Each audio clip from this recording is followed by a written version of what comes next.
Just a nurse. That's all you'll ever be. The fluorescent lights hummed overhead as Natalie Hayes pushed through the trauma unit doors at Cedar Creek Medical, her badge clipped to scrubs that had already been through 3 shifts. San Antonio heat clung to her skin like a second layer. She didn't remove her jacket until she reached the locker room, a practiced motion, the same way she did everything, efficient, invisible, moving through the hospital like water finding its level. The smell of antiseptic and stale coffee hit her as she turned the corner toward the nursing station, a smell so familiar it had stopped registering as a smell at all. Just the texture of a Tuesday. The trauma unit at Cedar Creek ran like a machine most mornings. Organized chaos. Structured violence against the certainty of death.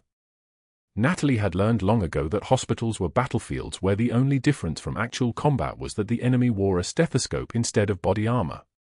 She had her station map before the day shift officially began, ventilators humming in their rhythmic synchronization, monitor leads coiled like snakes on the crash cart, the crash cart itself positioned exactly where it needed to be. Everything exactly where it needed to be. Her hands moved with the certainty of someone who had done this before. Many times. In places that didn't exist on official maps. She pulled the challenge coin from her scrub pocket as she walked. The metal was tarnished now, worn smooth from 5 years of being carried the same way. It was small enough to hide in a closed fist. She turned it over twice, feeling the weight of it, then slipped it back into the pocket without anyone seeing.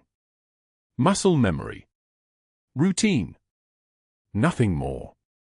Dr. Caldwell arrived at 6:16 a.m. during morning rounds, and the energy in the trauma unit shifted like air pressure before a storm. He moved through the halls with the kind of confidence that comes from knowing everyone in the hospital either feared you or owed you something.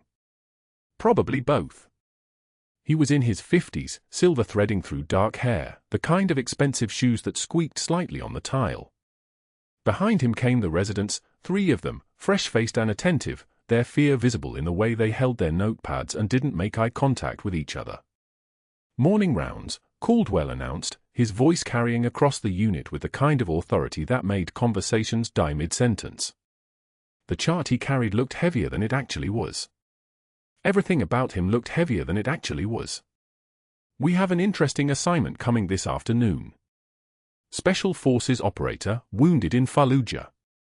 Transferred from Brooke Army Medical. Compound fracture left femur, significant blood loss, estimated arrival 14:30 hours. He paused. Looked directly at Natalie, who was checking 4 lines on a patient 2 beds over. She didn't look up. Her hand stayed steady. "Hayes," he said. "You're on the case." "Yes, doctor," Natalie replied without turning around. Her voice came out quiet. Practiced at being quiet. She adjusted the drip rate, 2.5 milliliters per hour, exactly what the patient needed, exactly what she'd been doing for the last 4 hours. Caldwell smiled. It wasn't a smile that reached his eyes. "I'll make this interesting. I'm betting you quit within a week. 1 week, and you'll be done." He turned to face the residents. "What do you think, gentlemen? Does our trauma nurse have what it takes to handle a legitimate military case, or does she fold under real pressure?" The residents exchanged glances. One of them, the tall one, fresh out of med school, looked like he wanted to say something. He didn't. Caldwell was still smiling. Natalie remained bent over the 4 line. Her jaw tightened. Just barely. Not enough for anyone watching to call it a reaction. She adjusted the tape securing the needle with her thumb, smooth motion, professional motion. The kind of motion she'd done 1,000 times. 10,000 times. The rounds continued. Caldwell moved through the unit like a man who owned it, because in many ways, he did. 32 years at Cedar Creek. Board connections. The kind of grip on hospital politics that came from knowing which administrators needed which favors covered up. Natalie continued her work. Vitals checked. Charts updated. Medications distributed. By 11:18 a.m., she hadn't thought about his bet in 20 minutes. The cafeteria was nearly empty at 12:06 p.m. when Natalie filled her tray, a coffee, a sandwich wrapped in plastic, an apple that looked like it had been sitting in the cooler since yesterday. She balanced it in one hand while scanning her badge at the register. The woman behind the counter, Marcus, didn't even look up. They'd been doing this dance for 4 years. No words necessary. She found a table in the corner, the kind of table nobody else sat at, and positioned herself with her back to the wall. Force of habit. She unwrapped the sandwich. The first bite went down without tasting anything. Fuel. Just fuel. Caldwell walked past her table at 12:23 p.m. He didn't walk past the table like a man moving through the cafeteria. He walked past the table like a man making a choice. His shoulder caught the edge of her tray. Just barely. Just enough. The tray tilted, balanced for one moment between stability and catastrophe, then tipped. Coffee spilled across the tile in a spreading brown stain. The sandwich fell. The apple rolled 3 feet away, coming to a stop against someone's shoe at an adjacent table. For 5 seconds, nobody in the cafeteria moved. Caldwell stepped over the mess. "Pick that up, sweetheart," he said without looking back. His voice carried. People noticed.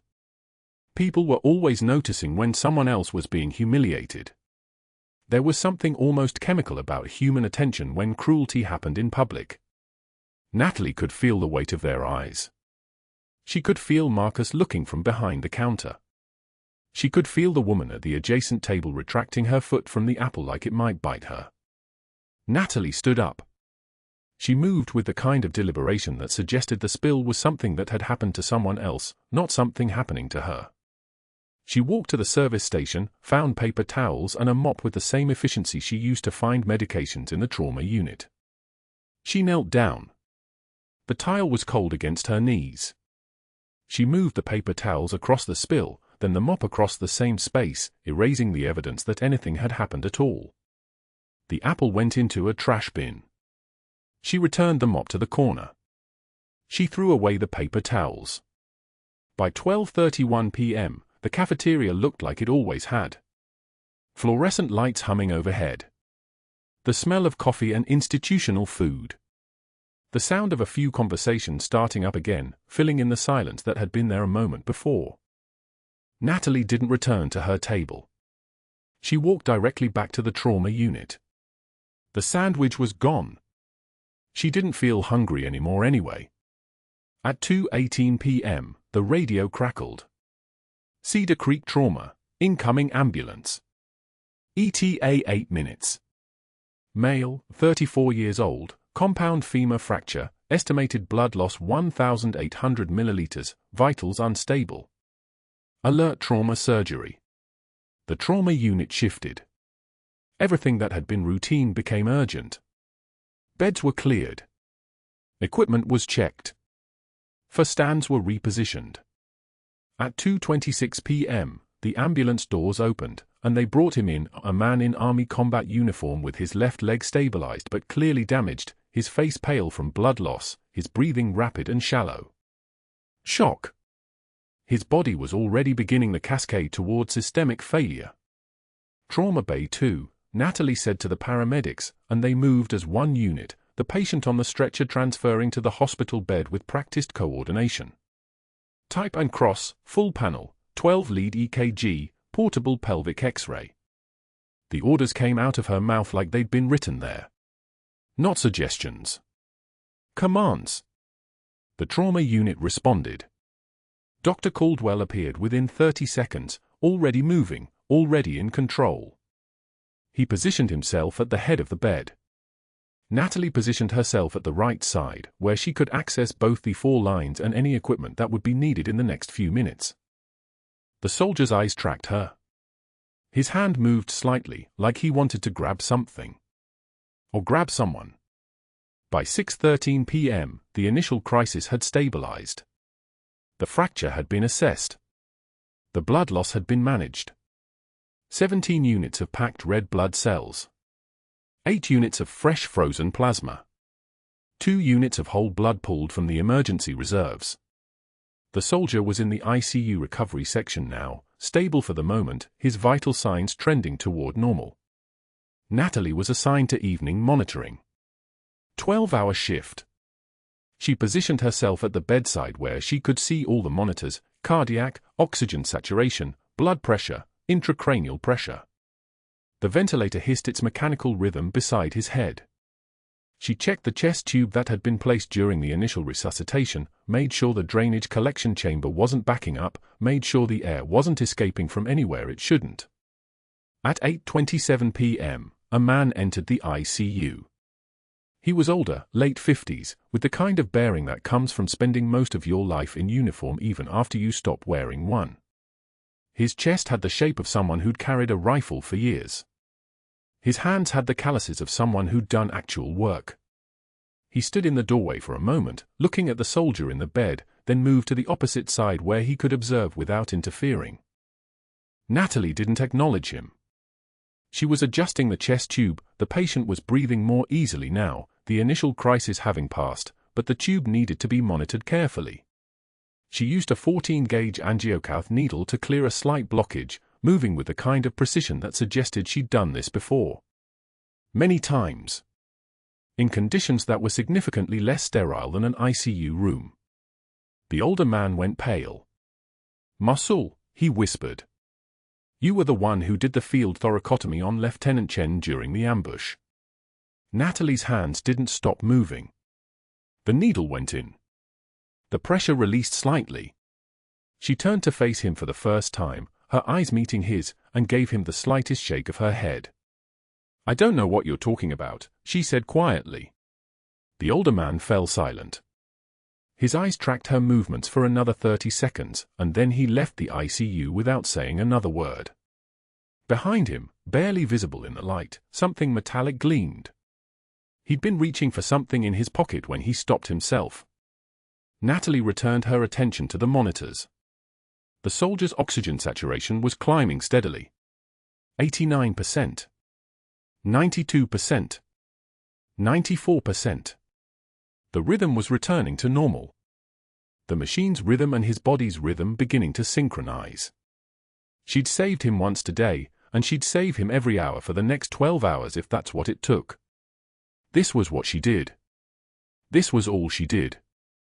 Around 11:51 p.m., as the trauma unit quieted and the night shift settled into the rhythm that nighttime brings to hospitals, Natalie reached into her pocket and felt the tarnished coin. She turned it over once. Twice. Then slipped it back where nobody could see it. The fluorescent lights continued humming overhead. The monitors continued their surveillance of blood and breath and heartbeat. Outside the windows, San Antonio stretched out in the darkness, unaware that the woman who'd been invisible in its hospital corridors for 4 years had just proven that invisibility was a choice she'd made, not something imposed upon her. But she wasn't ready for that choice to end. Not yet. The grizzled combat medic's face went pale. His hand stopped moving. The chest tube slipped from his fingers and clattered against the steel tray. His eyes locked on Natalie's hands, the way they moved, the muscle memory encoded in every motion, the precision that came from doing this in a desert 8,000 miles away with nothing but morphine and prayer. "Muscle," he whispered. His voice cracked like old leather. "You were the one. The field thoracotomy on Lieutenant Chen during the ambush." It wasn't a question. It was recognition. The kind that comes when you've watched someone pull a man back from the edge of death under fire, and you never forget the way their hands move when they're racing mortality itself. Natalie didn't pause. Didn't look at him. She continued monitoring the soldier's vitals with the same steady efficiency she'd maintained for the last 6 minutes. Her jaw tightened, barely visible, a micro-expression that would have been invisible to anyone not trained to read combat stress. Her breathing stayed even. Her hands remained exactly where they were, warm and competent against the patient's chest. The monitor beeped. Sinus rhythm held at 82. She turned away from the medic, reaching for the medication cart. That's when it happened. The tarnished challenge coin, brass dulled by sand and time, edges worn smooth from a decade in a cargo pocket, slipped from the side seam of her scrub pants and hit the linoleum floor with a small metallic ring. It spun twice and settled face up, the faded emblem of a unit that hadn't officially existed for 5 years, catching the overhead lights. Neither of them moved to pick it up. The medic's breath caught. His eyes went from the coin to her face and back again. He knew what that coin meant. More than that, he knew what it cost to keep carrying it. What it meant to wear it in a place where you weren't supposed to exist anymore. Natalie met his gaze for exactly 3 seconds. A slight shake of her head. Not denial. Not a threat. Something simpler and more absolute, a refusal to acknowledge what he'd seen. A boundary drawn in silence. The kind of message that soldiers understood without words, because words could be documented, could be reported, could unravel everything she'd spent for years rebuilding in the fluorescent-lit corridors of Cedar Creek Medical. The medic's jaw worked. His mouth opened and closed. He looked at the coin on the floor. He looked at Natalie. He looked at the soldier on the bed whose life she'd just saved with hands that shouldn't exist, from a woman who wasn't supposed to be breathing. Then he nodded. Just once. A barely perceptible dip of his chin. He fell silent. The kind of silence that's heavier than sound. The kind that carries weight. He turned back to the monitors without another word, his movements deliberate and careful, as if he was trying to erase the last 60 seconds from existence. His hands trembled slightly as he adjusted the fall line, not from fear, but from the sheer force of restraint. From understanding. From knowing that in 3 seconds of eye contact and a shake of a head, he'd been told a story that would get someone killed if he repeated it. Natalie didn't look back. She documented the procedure in the electronic chart with clinical precision. Vital stable. Procedure successful. No complications. The narrative was already written, and it would tell the truth in the way that mattered. The patient was alive. The coin lay on the floor between them like a secret buried in plain sight. 2 hours later, at 2:41 a.m., the trauma bay doors burst open with violence. The overhead page crackled through speakers with the kind of urgency that strips sleep from medical teams and sends them moving in organized chaos. The radio chatter came first, rapid-fire dispatch coordinates, multiple casualties, incoming from a training exercise gone catastrophically wrong. 3 special forces operators. 1 with a penetrating abdominal wound. 2 with crush injuries from a vehicle rollover on Route 1604.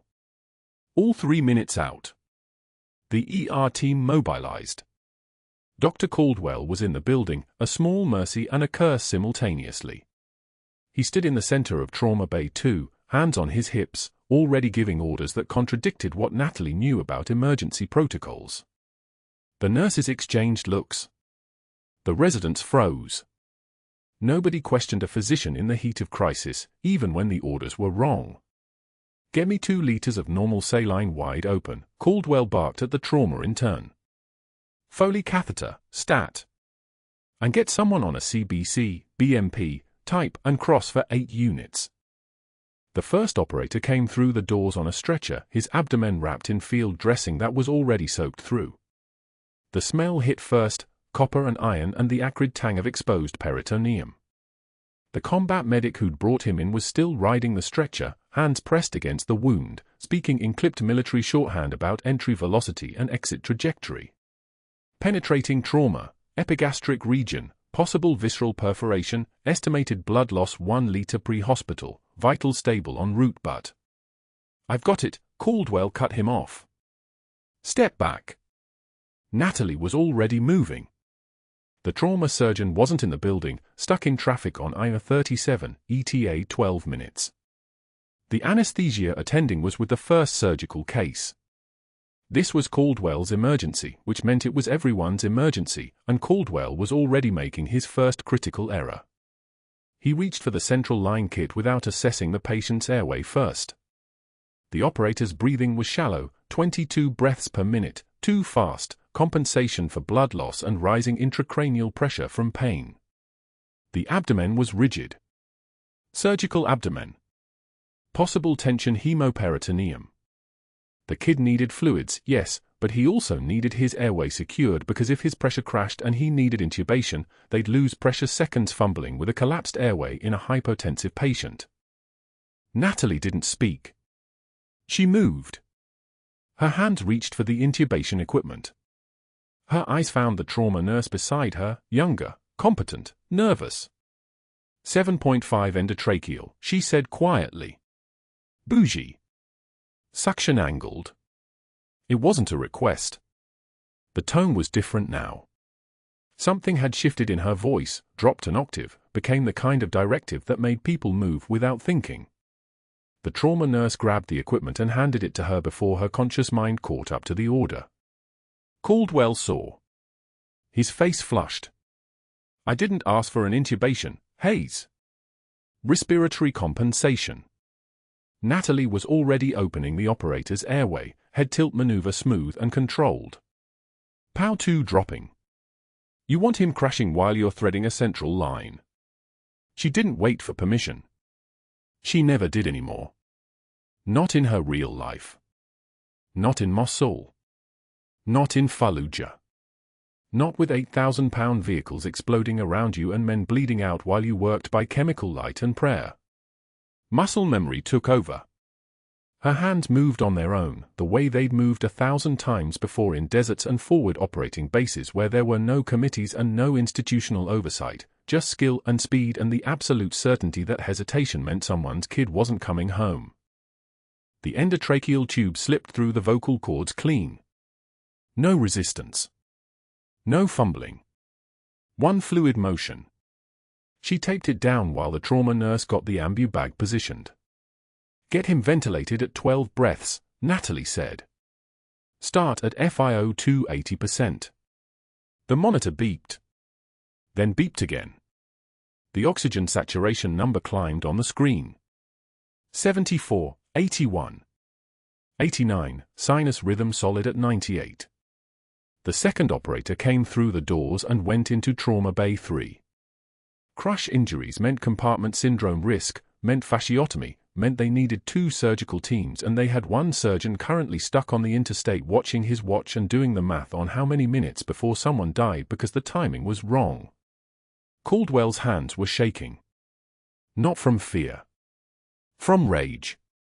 From the recognition that he'd been corrected in front of the residents, that a trauma nurse had seen the mistake before he did, that she'd moved without his permission and the patient was now stabilized exactly as military protocol demanded. He walked over to where Natalie stood, checking the endotracheal tube placement against the chest X-ray that the tech had brought back in record time. My office, Caldwell said quietly. After this case. Understood, Natalie replied. The flat line came from Trauma Bay 4. Not a patient, the monitor in the empty bay, running a test cycle that glitched and sent everyone's hearts into their throats for 3 seconds before the trauma surgeon's voice crackled over the radio confirming he was 30 seconds out, incoming hot, everyone move, people, we need trauma for prepped and ready. In that moment, while everyone was scrambling and focused on the incoming 3rd casualty, something shifted in the room. The residents had watched Natalie make the clinical decision that kept the first operator alive. The trauma nurses had seen her move with certainty while their attending doctor hesitated. The combat medic had watched her hands and understood. She wasn't just a nurse. They just didn't know how much longer they could pretend she was. The call came through at 11:38 p.m. on a Tuesday, and everything that followed happened in the space between heartbeats. A Special Forces operator, the same one Natalie had been monitoring since his arrival from Fallujah, the one whose vitals she'd watched like a mother watches a sleeping child, began to decompensate. His oxygen saturation had been steady, hovering in the comfortable range, his chest rising and falling with mechanical precision. Then something shifted. The monitor began to sing a different song. The rhythm fractured. The numbers dropped. Ventricular fibrillation. The heart in complete chaos. The on-call surgeon, Dr. Marcus Chen, was stuck on I-37 North, caught behind a jackknifed semi that had closed 2 lanes. His ETA was 9 minutes. Maybe 10. Traffic in San Antonio at night could be unpredictable, but distance was absolute, and the operator had maybe 4 minutes before cellular death became permanent death. The trauma bay erupted into motion. Residents scattered like startled birds. A nurse fumbled for the defibrillator pads. Someone called the code overhead, and within seconds the room was flooded with people moving in synchronized chaos, purposeful, practiced, but ultimately directionless because the attending was 30 seconds away by phone and miles away in fact. Natalie was at the bedside before the announcement finished echoing through the speakers. She didn't hesitate. She didn't look around for permission or wait for hierarchy to clarify itself. Her hands were already moving, already knowing what needed to happen. The scalpel was in her grip with the weight of something that belonged there, something her body remembered better than her mind did. A long incision from the fourth intercostal space, precise and deliberate, the blade parting skin and muscle with the confidence of someone who had done this not in training rooms but in the field, under fire, with artillery falling like rain. The chest cracked open. Rubber gloves snapped as she worked. The sound cut through the ambient chaos like a metronome. One snap. Then another. Muscle memory had a voice, and it was telling her exactly what to do.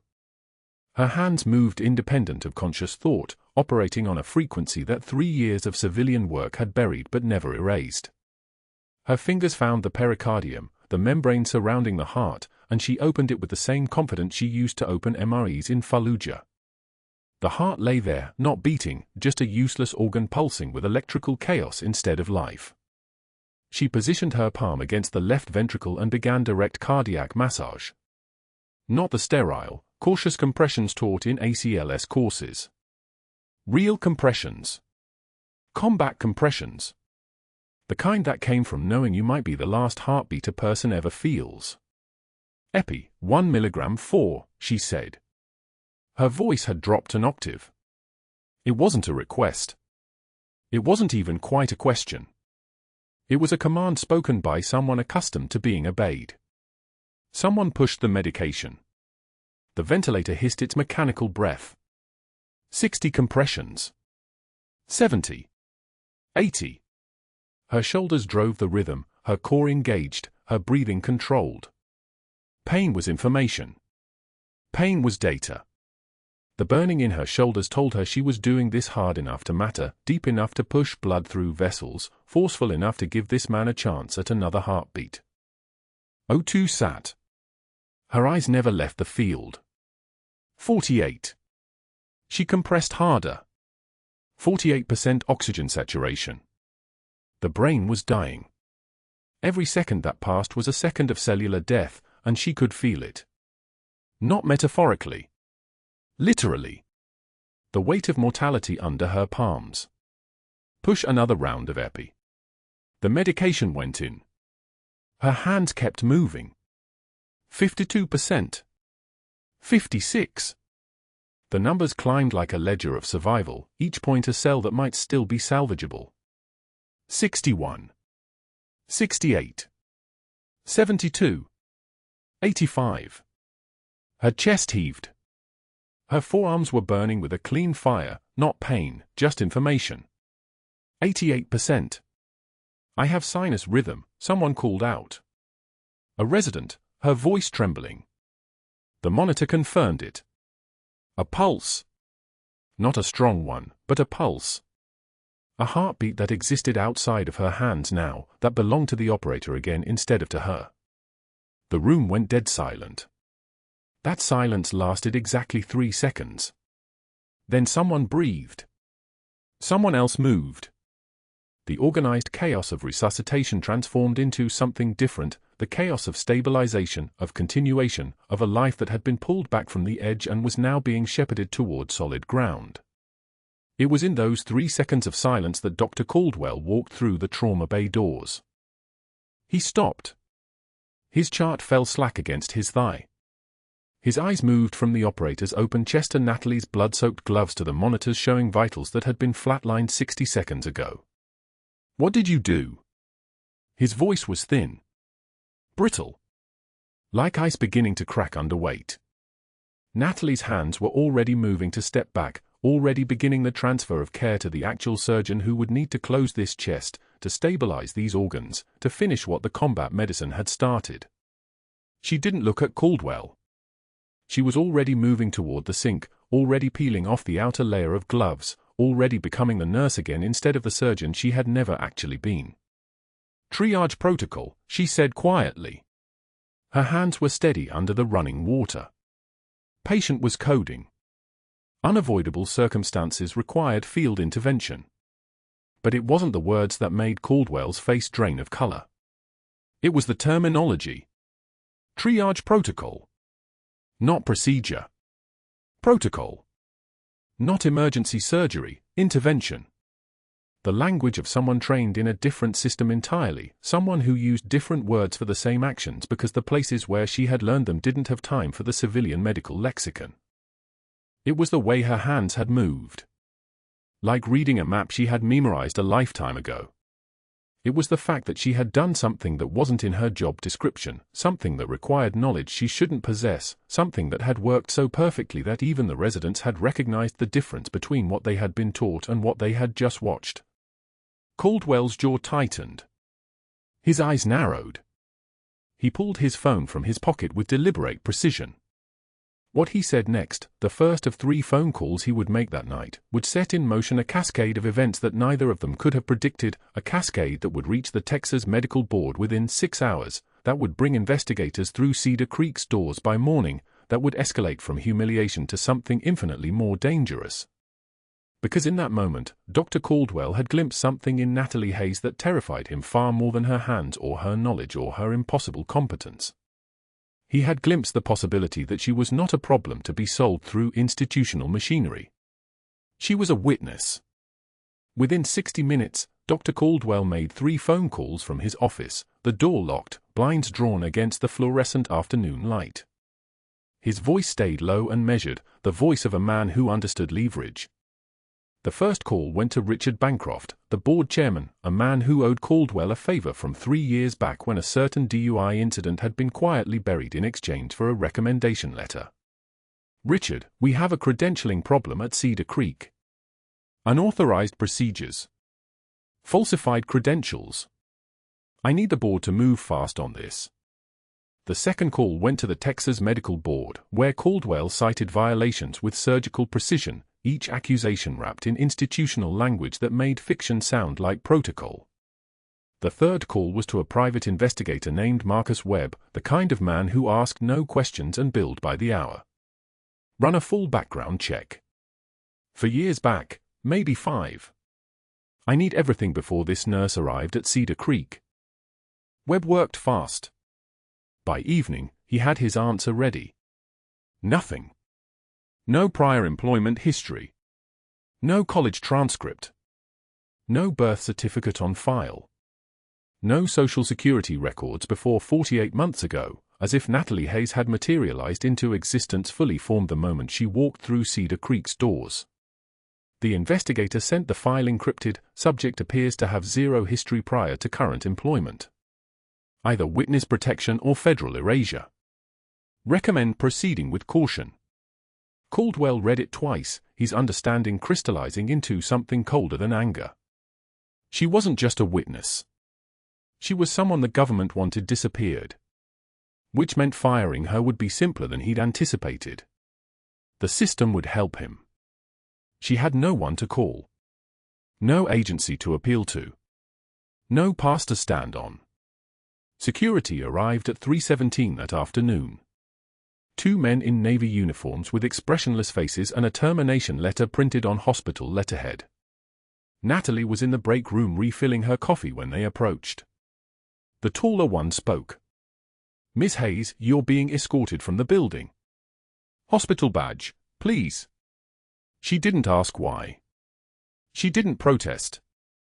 She simply unpinned the laminated badge from her scrub pocket and handed it over, the plastic still warm from her body heat. The walk to the employee lockers was silent except for the squeaking of their boots on the tile floor. Other nurses watched from the doorway of the supply room, confusion and pity mixing in their expressions. Nobody said anything. The code was simple: when one of them fell, the others stayed quiet. Her locker was small. Stethoscope, extra scrub cap, a container of hand cream with cracked knuckles printed on the label, and at the very bottom, wrapped in surgical tape and hidden beneath her spare shoes, the tarnished challenge coin that weighed more than its metal suggested. She held it for a moment, the dull silver catching the fluorescent light overhead. 5 years since it had been issued. 5 years since the unit was dissolved and everyone involved received new names and orders to never speak of what happened in Fallujah. She'd been called Reaper 6 then. She was Natalie Hayes now. The coin told the truth. The coin was evidence. She slipped it into her scrub pocket and closed the locker for the last time. Ours office had offered no explanation, only a folder handed across a desk by a woman who wouldn't make eye contact. Ongoing investigations into unauthorized procedures and credentials violations, the letter read. Appeals would be reviewed by the disciplinary committee within 30 days, pending the outcome of the Texas Medical Board inquiry. Translation: they had already decided. Caldwell had made his calls and the machinery had moved. There was no coming back from this. The rain started while she was driving, sheets of water hammering the windshield of her 10-year-old Honda Civic, the kind of rain that made visibility collapse. She didn't drive home. Instead, she pulled into the parking garage at Cedar Creek, the same garage where she'd parked every morning for 4 years, and sat in the dark on the 3rd level, still wearing her scrubs. The dampness soaked through her sleeve as she rested her forehead against the steering wheel. Rain drummed the roof of the car like fingers keeping time to something she couldn't hear. When she finally drove home, Ella was waiting at the kitchen table with her 2nd grade homework spread across the surface, colored pencils scattered like shrapnel. The moment Natalie walked in, still in her scrubs with her hair still in its surgical bun, something in her daughter's face shifted. "Mommy, why are you home early?" Ella's voice was small and uncertain, the way children sound when they sense something is wrong but don't have the language to name it. Natalie sat down slowly at the table. Her hands were shaking. Not from fear.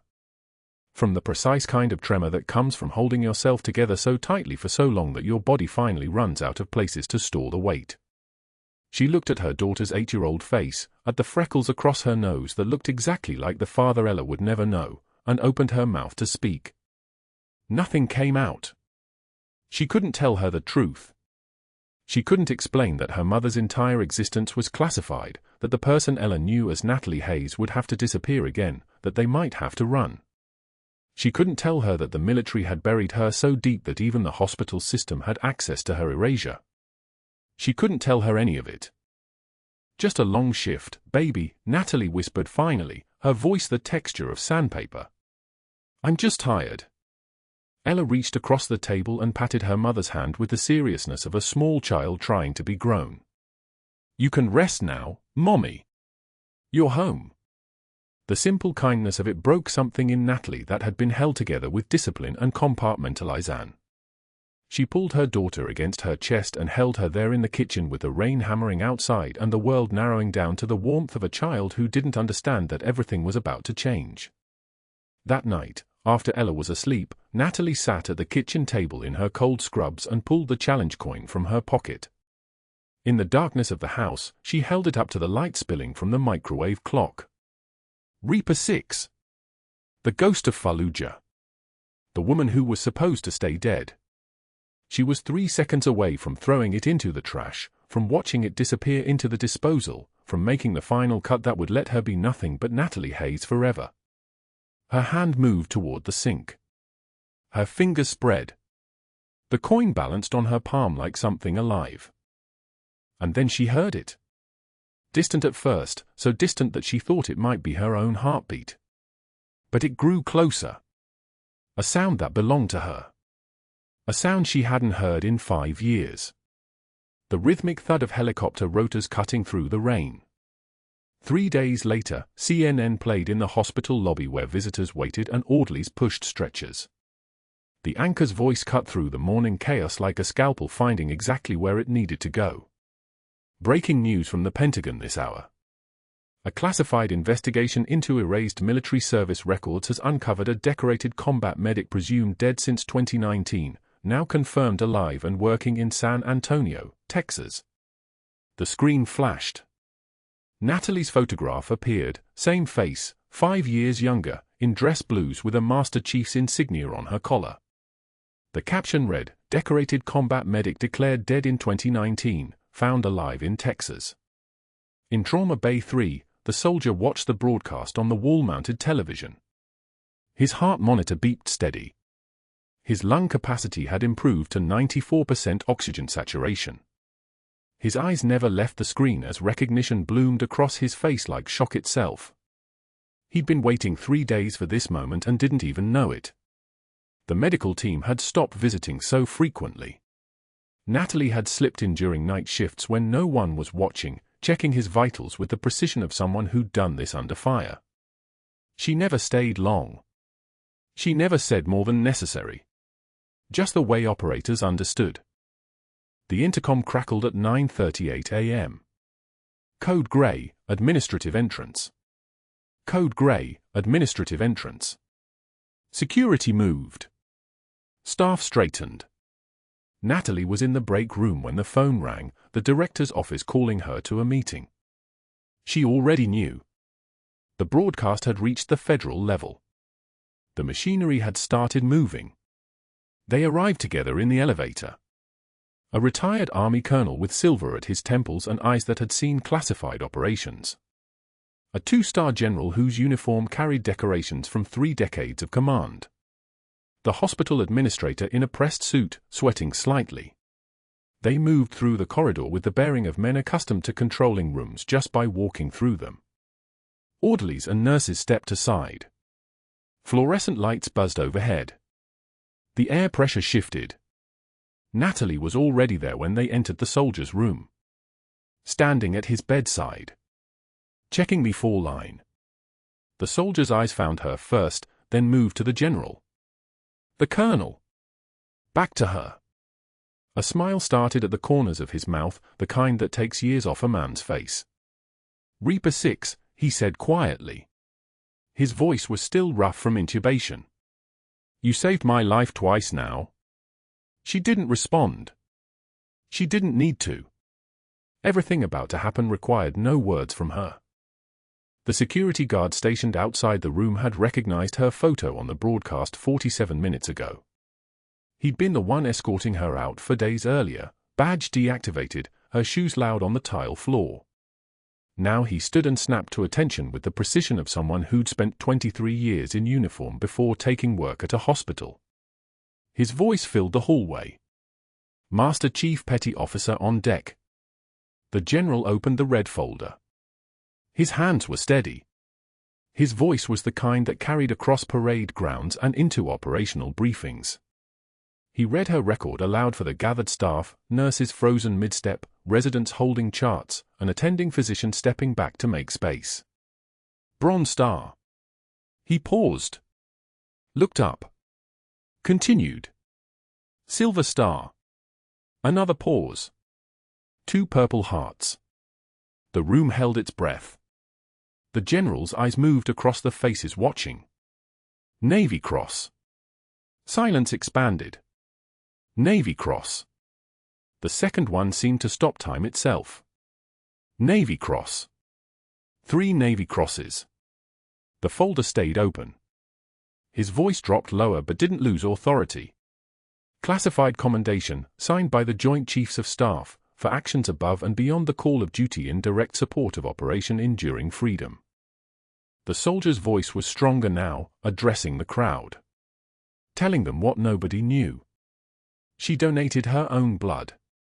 Our unit's type is rare. O-negative with RHD antigen, less than 1% of the population carries it. The blood bank ran short. She gave hers. He gestured toward his chest, toward the bandages underneath his gown. Worked a double shift. 12 hours on an empty vein without complaint. That's not medicine. That's something else. The door at the back of the room opened. Dr. Caldwell froze in the threshold. His face drained of color like someone pulling a plug. His jaw went slack. He'd been about to check on this patient. About to maintain the appearance of a competent physician. About to continue the narrative he'd been constructing for the board. Now his mind was fragmenting. Recalculating. Running through every interaction with the woman standing at the bedside. Every assumption he'd made. The hospital attorney appeared at his elbow with a tablet. 8 million views. The video had gone viral, 30 seconds of Dr. Caldwell throwing charts at the nurse's station, his face twisted with rage, his voice screaming accusations at Natalie as she stood motionless with her hands in her pockets. 8 million people had watched a man try to break someone who'd already survived worse. 8 million people had seen exactly who he was. By week's end, Dr. Caldwell's medical school mentor, a man who'd written his letters of recommendation, who'd believed in him for 42 years, released a public statement. The statement was brief. It was complete. I no longer recognize the physician I once trained. I am ashamed of my past association. The hospital board moved swiftly. A private hearing. A vote that took 7 minutes. His privileges were stripped. His licensing was suspended pending investigation. The Texas Medical Board opened a formal review into the billing irregularities he'd been covering with false supply codes. 6 months later, Dr. Caldwell stood behind a folding table outside a strip mall urgent care in Tucson, Arizona. The name tag on his polo shirt read, Steve. His hands trembled slightly as he explained supplemental insurance policies to people who didn't want to listen. A woman came in from the rain, shaking water from her coat. She recognized him immediately. His face went white. She didn't say anything. Just turned around and left. He flinched when anyone called him doctor now. The sound came out like an accusation. By month 8, he'd stopped correcting people. He let them call him Steve. Steve was safer. Steve was someone else. Back at Cedar Creek Medical, the tarnished challenge coin sat in a shadow box on the nurse's station. Polished now. The metal gleamed under the fluorescent lights. Beside it, a crayon drawing, taped carefully to the wall. My Hero Mom in red and blue marker. A stick figure with a stethoscope. A child's way of understanding something that television couldn't quite explain. Natalie checked the soldier's vitals at 6:22 a.m., just before the day shift arrived. His oxygen saturation held at 97%. His heart rate steady at 68. His blood pressure normalized. He was going to recover. He would go home. He would continue the work of living, the work of healing, the work that soldiers did after the fighting stopped. She adjusted the .4 bag with the same precision she'd used in Fallujah. The same precision that had kept him alive when everything else was chaos. He watched her work. "Thank you," he said quietly. She didn't respond in words. She never did. But her hand steadied his for half a second, the touch of someone who understood what it meant to carry secrets, to disappear, to come back wrong. To come back anyway. The morning shift filed in with their reports and their coffee cups. They saw her standing in scrubs at the bedside. They saw the challenge coin in its shadow box. They'd all watched the video. They all knew. Nothing was the same. Everything had shifted. But Natalie was still a nurse. Still checking vitals. Still saving lives. Still the quietest person in a room that was finally listening. And the thing that nobody said aloud, the thing that hung in the fluorescent-lit air between the beeping monitors and the morning light streaming through the windows, was that she had never stopped being exactly who she was. The trembling wasn't fear. It was restraint. It had always been restraint. For 5 years she'd held herself together with the discipline of someone who'd held other people together with her hands. And now the world was catching up to what she'd always known. That the quietest person in the room might just be the one holding it all together. If you see someone like Natalie in your workplace, someone too competent, too composed, too capable, don't dismiss them. Don't underestimate them. Don't assume you know their story. And if you see someone like Dr. Caldwell, someone abusing institutional power to hide their corruption, speak up. Report it. The system only works when the quiet ones finally speak. Subscribe for more stories about the hidden heroes among us. Hit that like button if you believe the truth matters more than the cover-up. And tell us in the comments, if you'd witnessed Dr. Caldwell's actions, would you have reported him to the board?